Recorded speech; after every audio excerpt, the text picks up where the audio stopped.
Isang mainit na Miyerkules, naisipan namin umakyat sa bundok Makiling. Makiling? Napansin namin ito ay hugis babaeng nakahiga. Sa pagitan ng Batangas at Laguna, makikita ang Makiling. Sa likod ng mga ngiti, may mga sariling rason kami kung bakit gusto umakyat ng bundok Makiling. Bakit ko gustong akyatin ng Makiling? Kasi dati, naririnig ko na enchanted yung place. May experience kang kakaiba, extraordinary. So, at saka dito sa Luzon, sabi nga sa mga amateur climbers, yung bundok daw ng Makiling ang pwedeng akyatin ng mga amateur climbers. Gusto kong pumanik ng Mount Makiling kasi diba, halos lahat yun ang ginugol, makamanik doon. Tsaka every time na pupunta ka ng Laguna, nakikita mo yun eh. Kaya parang curious ka kung ano talaga yun na dun sa tuktok nun, diba? Actually, ito yung second time ko na umakyat ng Makiling. Nung nalaman ko na ito yung isa sa mga concept namin, hindi ako nag-second thought na hindi ulitin yun kasi masaya yung experience tsaka dun mabubuo yung bonding na talagang magbabarkada. Kaya ako gusto umakyat ng Makiling kasi hindi talaga ako pa nakakaakit ng kahit anong bundok as in. Tapos, syempre, amateur pa. So, gusto ko talaga ng adventure. Tsaka yung ano na rin, yung bonding, ganyan. Tsaka yung saya nung pag-akit doon sa bundok. Wala akong bonding. 6:30 na. An hour away from Mount Makiling. So, biyahe tayo. Teenage may pool. Habang palapit sa bundok, magkahalong kaba at saya ang aming nararamdaman. Naisipan namin dumaan sa UP Bayos Trail na sinasabi nila pinakaligtas na daan sa Makiling. Yung Makiling, siya yung pinakamalapit sa Metro Manila na madaling puntahan. Taon saan may experience agad nung pupunta yung nature. Bago kami makapasok sa Makiling, kinailangan muna namin magrehistro kapalit ng ilang barya. Recommended ko dahil siya lang yung talaga makikita mong yung buong-buo pa yung pagiging rainforest niya. Magandang araw, Pilipinas. 7:45 na. Kailan natin umakit ng bundok Makiling? Tara na, sama kayo.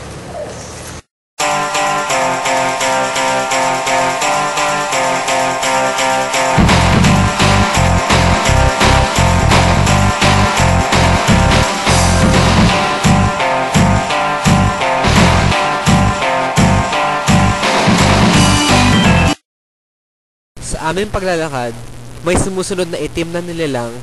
Nakikita mo rin ba?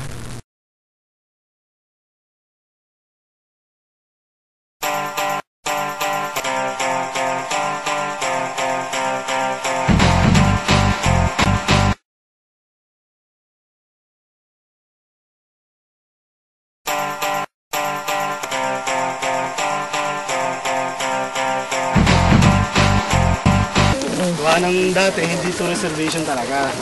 So kuya, kano kataas? Kano katagal ng pag-akit natin ngayon? So, 3 hours maximum na yun kung walang tigilan. So, 3 hours walang tigil. Paano kung may stopover pa tayo? Kaya rin Siguro mga 4. pababa naman. Dadaan pa tayo sa flat rocks at sa mud spring. Abutin tayo maghapon talaga. Kaya lang, dapat before 4 o'clock ng hapon, nandun ka sa taas. So dito po tayo sa Mount Makiling. 9 kilometer hike po tayo. So medyo matarik siya, gumagawa siya ng illusion na mataas po siya. 9 kilometer siya from bottom to the top.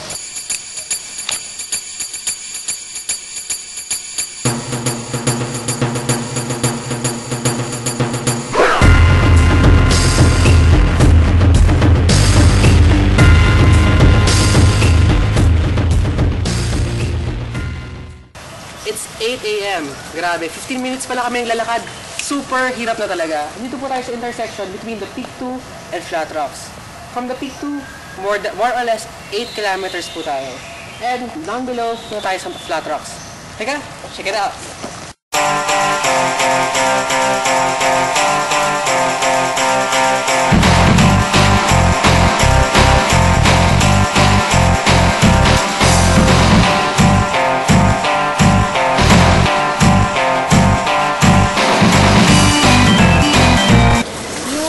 rocks, nung marating namin yun, pagkakita ko pa lang talaga, literal, as in flat rocks. Dito po tayo sa flat rocks, 384 meters down the intersection. So, tinawag siya flat rock na literally flat rock siya. So, kahit tayo.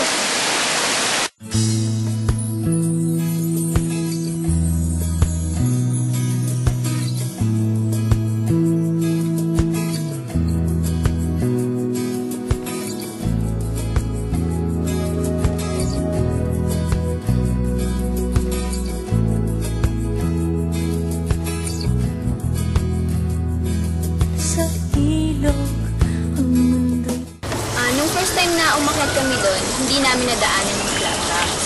So, eto pa lang, nung galing kami doon, o nung pumunta kami doon, malamig yung tubig. Kaso, hindi daw pwedeng inumin yun. Matapos matingnan ng mga higanting bato, bumalik agad kami sa trail. Lang daw to, ganito na kami kahingal. Kamusta na kayo? Kapagod, grabe. Saya. The Maganda best? tong workout. Grabe. Okay lang. Ay, Kaya pa. Nagsisimula pa lang ang aming adventure. Mahirap pala maging hiker. Advantage siya ba hiker? Parang ano siya eh. Kung ang isang tao na marunong tumingin sa mas nauna sa kanya, punta tayo sa Bible. Bible, unang create niya, nature. Before man. Ngayon, ang man, connected siya sa nature. Hindi ang nature ang connected sa man eh. Kung isa kang hiker, mas mai-experience mo, mas magkakaroon ka ng connection sa environment. Mas magkakaroon ka ng soul searching. Kasi yun ang experience ng isang hiker, soul searching talaga eh. Na-experience mo ang mystery, na-experience mo ang parang fulfillment na pagiging isang taong connected sa nature natin. Regardless na kung anong trabaho mo, hiker kasi hindi siya trabaho eh. It's parang hobby, pero with passion. Habang tumataas ang araw, nawawala ang semento at nagiging mas maputik. Time check, 9 a.m. na. Wow. 1/4 na kami from Mount Makiling. So, more lakad, more fun. More to go. Nakakagutom niya. Wala nang panahon para magpahinga, patuloy kami sa paglakad. Pagkalipas na ilang oras, may napansin kami isang aso na sumusunod sa amin. Yung kakaiba ko naranasan sa Makiling, nagtataka lang ako bakit laging may nakasunod na aso sa amin hanggang ma-reach namin yung peak 2. Habang pag-akyat sa bundok Makiling, unti-unti kaming may nararamdaman na hindi namin kaya maipaliwanag. Sa aming paglalakad, may mga dahon na patuloy na kumakaway sa amin. These things na na-experience natin. Number 1, na-experience natin, tinatanong sa akin ninyo kung ano ba yung may mga pakaway-kaway pa yung mga dahon. Sabi naman natanda, yung mga ganong pakaway-kaway ng dahon, ibig sabihin lang no, may malapit doon, o may nakatira doon, o may nanonood sa atin. Fresh na fresh, kaya mas More lakad, more nakakauwi. fun. Super wow na kami. So, sa mga hikers na katulad namin, ito lang ang katapat nyo.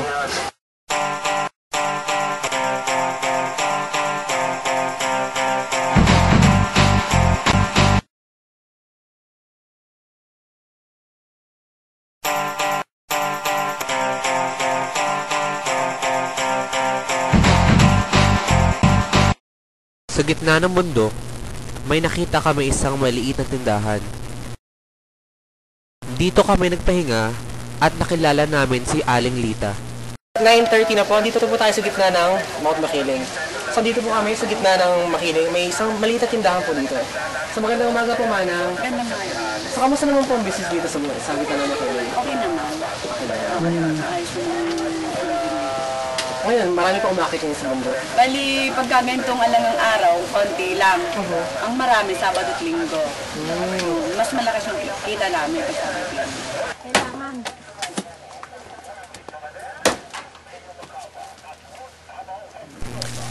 Kumikita si Aling Lita sa pagbenta sa tulad naming turista sa Makiling.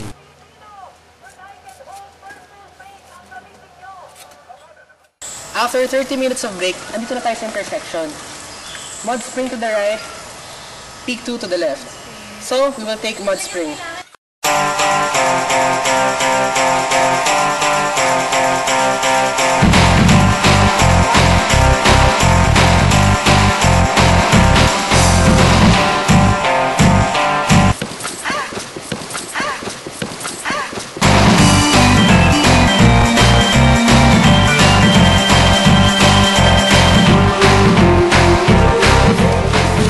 Today, Makiling, tomorrow the world.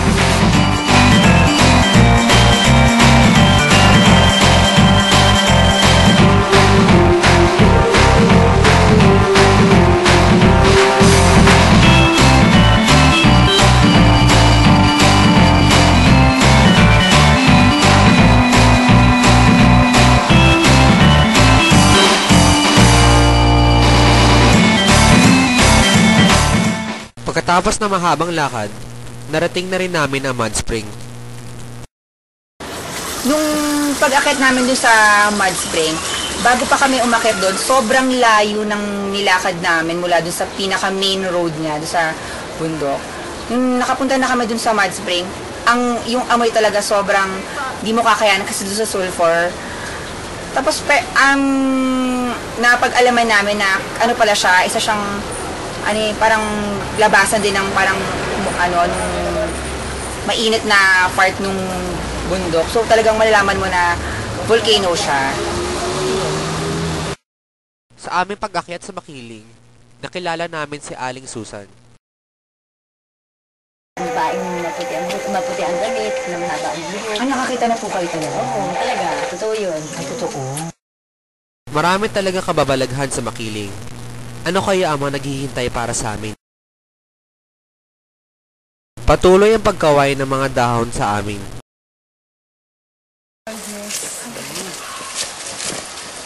Pagkatapos ng 3 oras na lakaran, sa wakas, nandito na po kami. Peak 1. Let's go!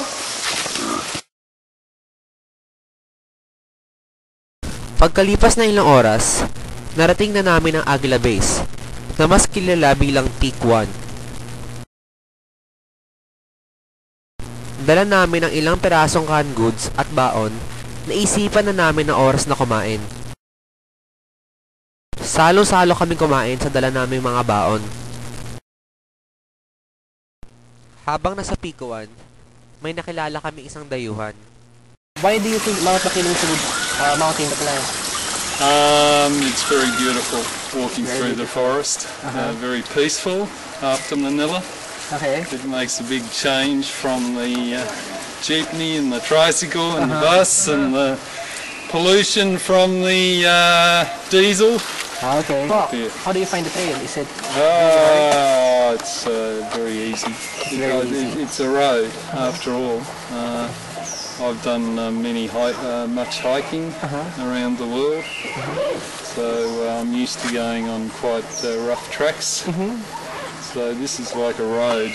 Sa aming pagpapaalam, masayang umakyat si Matthew.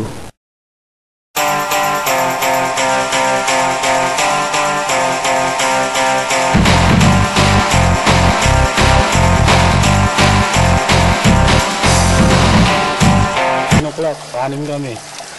2 girls, 4 boys kami nun eh. 8 pa lang, sigaw na kami ng sigaw. Wala nang campers nun dito. Kasi ano na yun eh. Easter Sunday na yun. Mag-i-Easter Sunday na pala, Black Saturday ng gabi yun.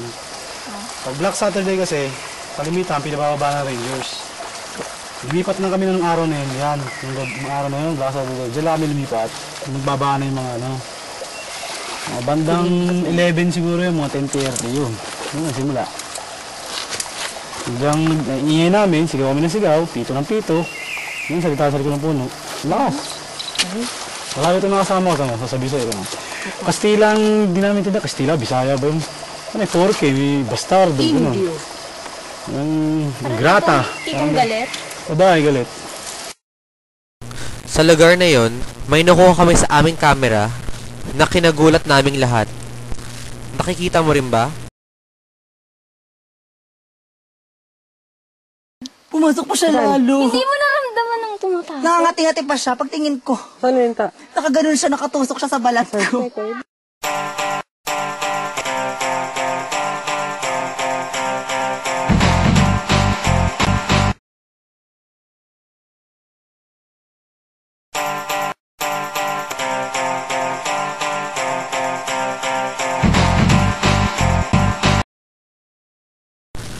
Sa kalagitnaan, ay may nadaanan kami isang malamig na bukal ng tubig. Yung tubig, grabe. Medyo refreshing talaga siya sa pakiramdam. So, yung tinikmang ko, medyo manamis-namis. Tsaka, sabi ng mga mountaineers, talaga, natural mineral water talaga. Kaya talagang maganda siya sa katawan. Nagsisimula na rin lumitaw ang mga bagin at ang mga ahas. Ay, nakakita ako na ahas. Kamustahin kung gaano kalaki si ahas.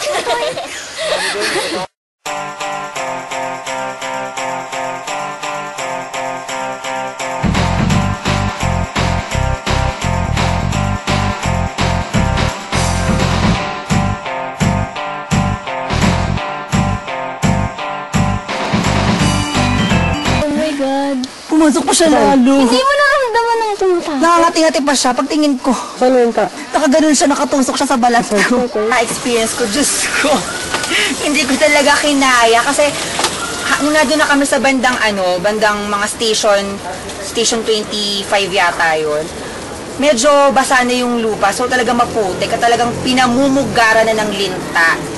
Tapos biglang one time na nilalakad na kami, talagang nangangati na lang yung sa may medyas ko. Pagtingin ko, 4 na lintana yung nakadikit sa akin. Diyos, di ko talaga kinaya. Ayoko ng experience na talagang, tapos nididiri ako sa mga nagko-crawl-crawl kasi ng mga insects. Sa aming pag-akyat, hinarap namin ang lahat ng pagsubok ng makiling. Yung mahirap doon, ang kipot ang dinadaanan namin. Kunwari, ganito ka kipot, tapos yan, mahuhulugan mo pangina. Malapit sa tuktok ang may 90-degree climb kung saan kinailangan namin kumapit sa isang mahabang lubid upang makaakyat. Yes! Lalaki ako! Sige. Dito nga lang. Hindi ko kaya, girl. Nahirapan kami sa 90-degree climb.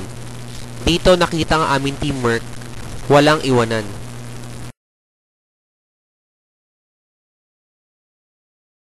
Mahigit ang ilang oras na paglalakad, narating na rin namin ang Peak 2. This is it.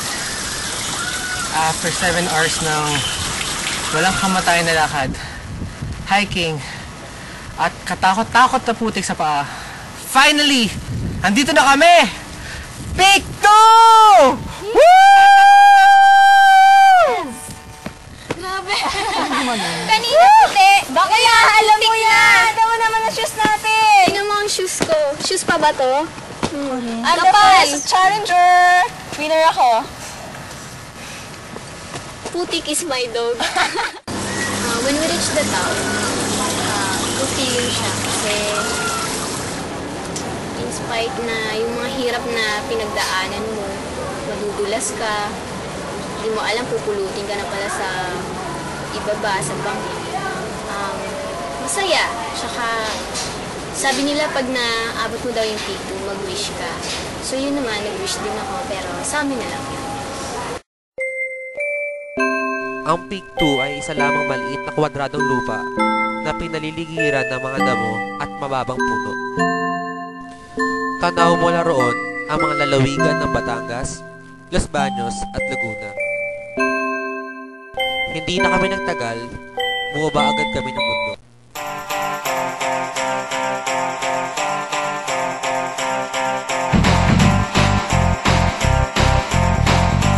Ano nangyari sa'yo?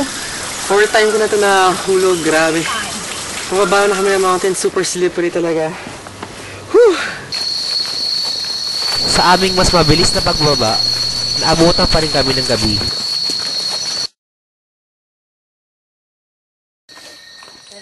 Dahil masakit na ang binti namin at inabot na kami ng gabi, sumakay na kami ng jeep pababa.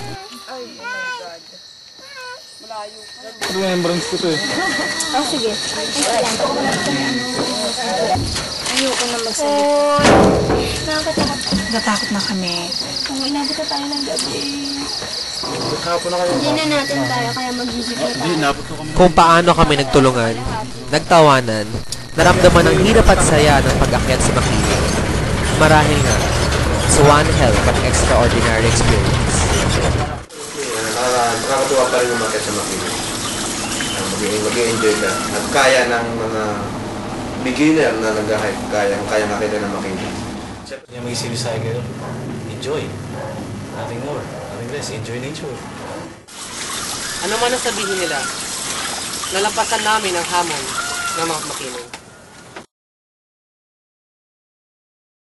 Na kahit tayo kasama ang pamilya, barkada at buong grupo para mag-enjoy ng todo. Halika, biyahe tayo nang ating makita